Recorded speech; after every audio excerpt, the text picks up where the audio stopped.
When a mother started reciting her son's prayer, Steve Harvey did something he had never done in his 30-year career.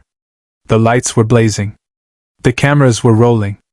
Family Feud was in full swing, audience clapping along to another fast-paced round, when suddenly Steve Harvey stopped mid-sentence. Not for a joke. Not for dramatic effect.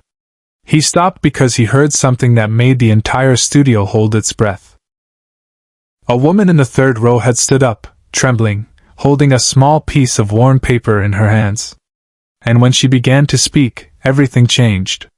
This is the story of a moment that defied every producer's expectation, broke every television protocol, and reminded millions why Steve Harvey isn't just a host. He's a human being who understands that some moments are bigger than any show. It was a Tuesday evening taping at the Family Feud studio in Atlanta. The energy was electric, as it always is. Families had flown in from across the country, rehearsed their game faces, practiced their buzzers. The Johnsons versus the Martins. Standard setup. Standard questions. Everything was going exactly as planned. Steve Harvey walked onto that stage the way he always does, confident, charismatic, ready to make people laugh. He was wearing one of his signature three-piece suits, this one a sharp light gray with a burgundy tie. The audience was loud, the families were pumped, and production was running on schedule. No one, not the crew, not the families, not even Steve himself, could have predicted what was about to unfold. Midway through the second round, during a commercial break, Steve did what he often does. He walked into the audience. Not for the cameras. Just to connect. He's always believed that the real show isn't just on stage, it's in the seats, in the stories people carry with them. So he strolled down the aisle, shaking hands, cracking jokes, asking people where they're from. That's when he noticed her. Sitting in the third row was a woman named Diane Carter. She was in her early 50s, wearing a modest navy dress, clutching a small folded piece of paper in her lap. While everyone around her was laughing and clapping, Diane sat still. Her eyes were distant, locked on something no one else could see. Steve slowed his pace. Something in her stillness pulled him in. "You all right, sweetheart?" Steve asked, his voice softer than usual. Diane looked up at him, and for a moment, she didn't say anything. Then, barely audible, she whispered, "I came here for my son." Steve knelt down beside her seat, microphone still in hand but lowered, no longer performing. "Tell me about him," he said quietly. And that's when Diane broke. But what she said next, no one in that studio, and no one watching at home, was ready for. Diane's son, Marcus, had been killed in a car accident 8 months earlier. He was 23 years old. A college student. A dreamer. A young man who had written a prayer every single night before bed, a prayer he kept folded in his wallet. The same prayer Diane now held in her trembling hands. She had come to the Family Feud taping not to win money, not to be on TV, but because Marcus had always wanted to be in that audience. He loved the show. He loved Steve Harvey. And Diane thought that maybe, just maybe, being there would bring her closer to him. Steve Harvey has interviewed thousands of people. He's heard countless stories. But something about Diane's pain, her quiet grief, her need to honor her son, it broke through every layer of professionalism he'd built over 3 decades in entertainment. "Can I see it?" Steve asked gently, gesturing to the paper. Diane handed it to him. Her hands were shaking so badly she could barely unfold it. Steve took the small, worn note and read the words Marcus had written in his own handwriting. The prayer was simple. It wasn't long or elaborate. It said, "God, help me be the man my mother believes I can be. Help me make her proud. And if I can't be here tomorrow, let her know I loved her with everything I had." Steve Harvey is a man who has built a career on words. On timing. On knowing exactly what to say and when to say it. But in that moment, holding that prayer, he had no words. His throat tightened. His eyes filled with tears. And for the first time in his career, he didn't care about the cameras. Production assistants were signaling to get back on stage. The commercial break was ending. But Steve didn't move. He stood up, still holding the prayer, and turned to the producers in the control room. His voice, usually booming with confidence, was quiet but firm. "We're not going back to the game yet." The entire crew froze. "You don't stop a live taping. You don't derail the schedule."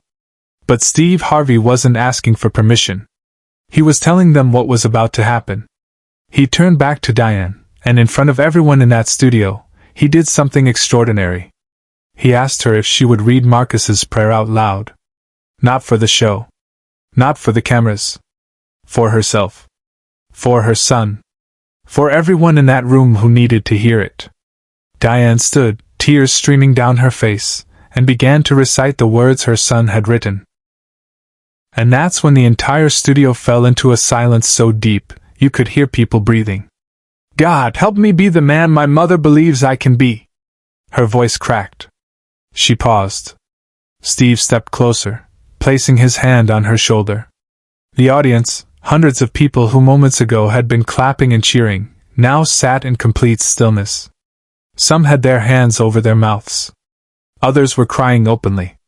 "Help me make her proud." Diane's voice grew stronger. She wasn't reading anymore. She was speaking to her son. She was speaking to God. She was releasing 8 months of unspoken grief in front of a room full of strangers who, in that moment, became witnesses to something sacred. "And if I can't be here tomorrow, let her know I loved her with everything I had." When she finished, there was no applause. No one moved. The silence wasn't awkward, it was holy.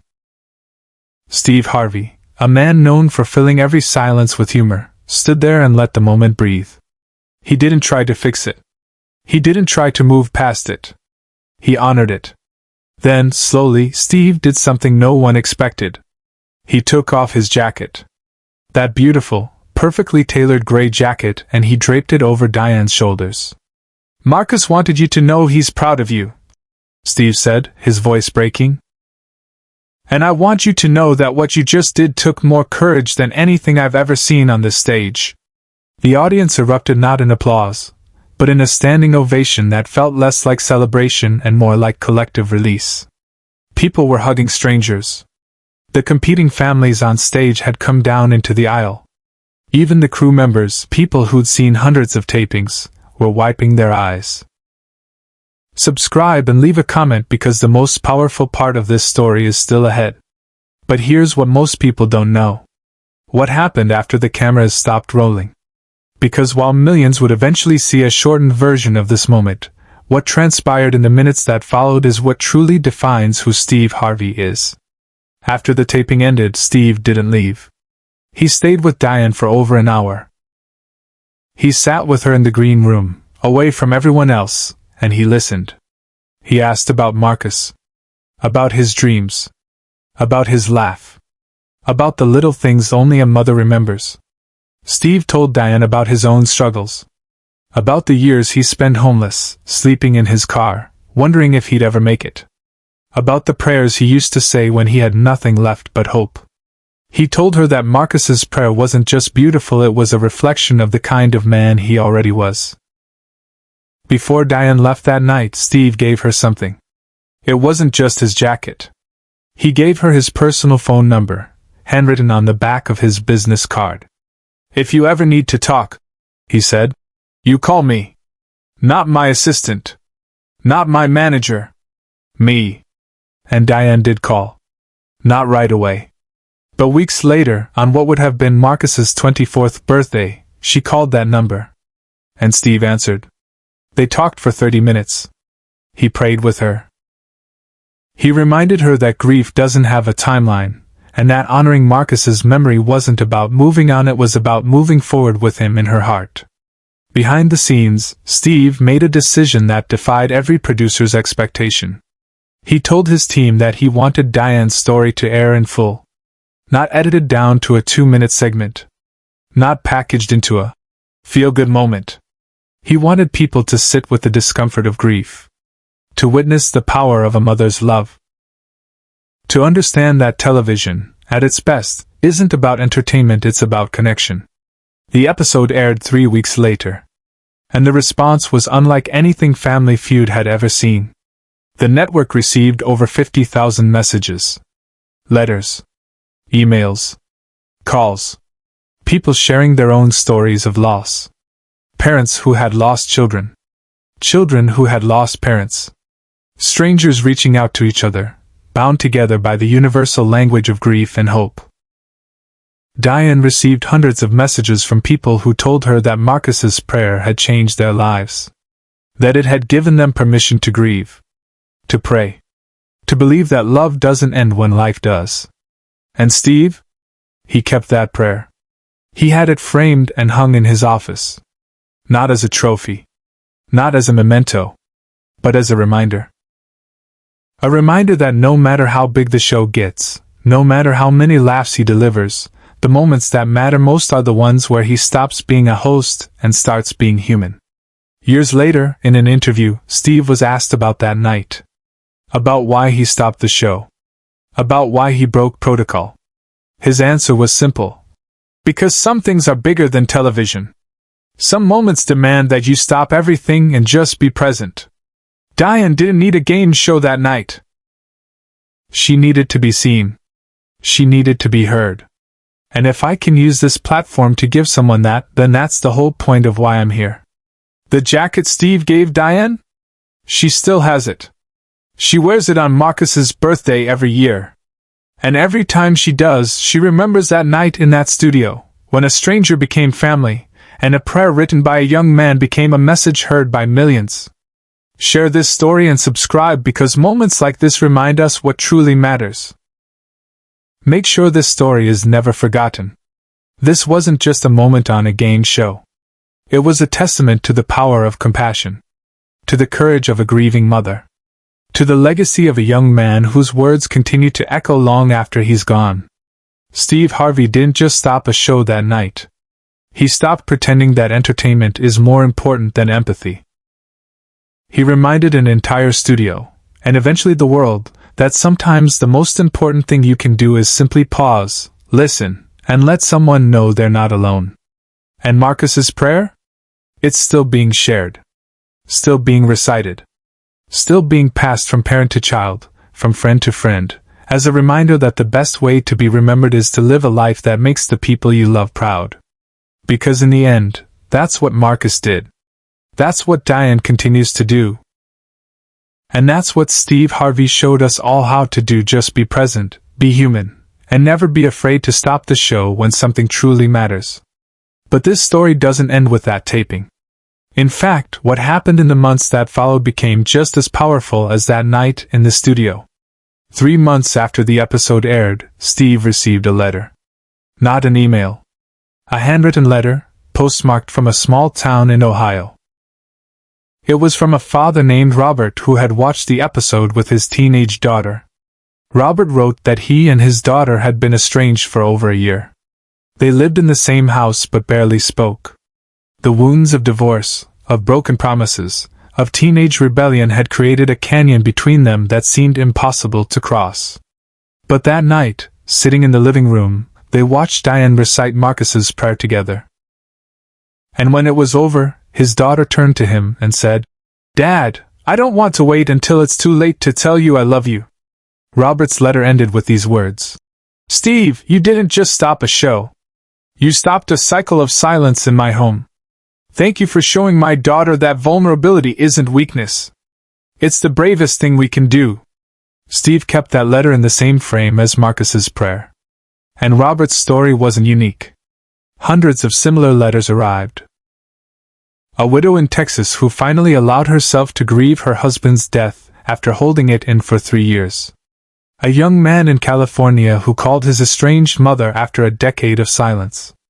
A teacher in Georgia who started each class by having her students write their own prayers, a practice she continues to this day. Marcus Carter never met Steve Harvey. He never sat in that Family Feud audience. But his words, carried by his mother's courage, reached further than any game show question ever could. They crossed boundaries of race, religion, and circumstance, touching hearts in ways that statistics and ratings could never measure. But this is the moment no one in the studio, and no one watching at home ever saw coming. 1 year after the taping, on the anniversary of Marcus's death, Steve did something unprecedented. He invited Diane back to the Family Feud studio.